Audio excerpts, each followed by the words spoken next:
So give me the Seven of Swords for air sign, Gemini, Libra, and Aquarius. Give me the Seven of Swords for air sign, Gemini, Libra, and Aquarius.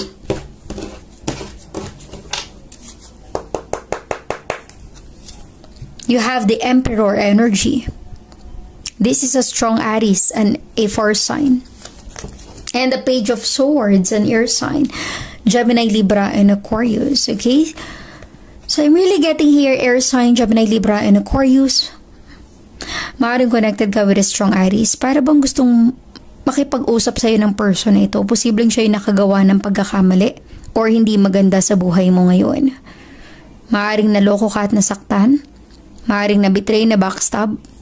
Pinagkatiwalaan mo pero sinira lang ang tiwala mo. Kaya siguro with the Page of Swords, gusto niya mag-reach out pero natatakot siya. Na baka hindi mo siya pakinggan or hindi mo siya bigyan ng pangalawang pagkakataon or chance na ipaliwanag yung sarili niya, air sign, Gemini, Libra, and Aquarius. Okay? I'm really getting here, isa sa inyo may pagka-ma-pride or ma-ego.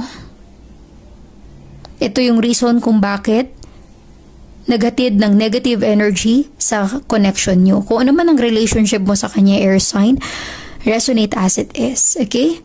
Pero nafe-feel ko na gustong mag-reach out or gusto kang kausapin ng person ito, maaaring ini-ignore mo siya. Of course, kapag nasira ang tiwala mo, bibigyan mo pa ba ng pagkakataon yung person na yun? Kasi mahirap nang ibalik yung tiwala eh. Lalo na pag na-betray ka. Kung ano man yung nagawa niyang pagkakamali sa iyo, air sign. Para bang di mo kayang makalimutan. Give me the Justice energy. For air sign, Gemini, Libra, and Aquarius. Give me the Justice energy for air sign.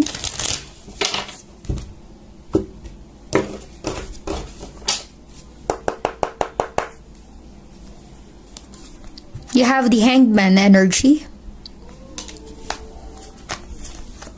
And the Five of Swords, an air sign. Okay.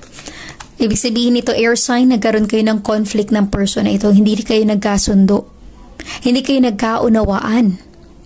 Gaya nga nasabi ko kanina, may pagka-ma-pride or ma-ego yung isa. Gusto niya siya yung laging tama. Siya yung laging nasusunod kahit siya yung laging nagkakamali. Siya yung laging may fault. Ayaw niya tumanggap ng pagkakamali niya, air sign. Resonate as it is. Kung ano man ang connection or relationship mo sa kanya.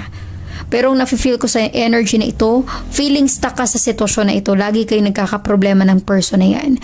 Maaring isa sa reason ang problema is yung cheat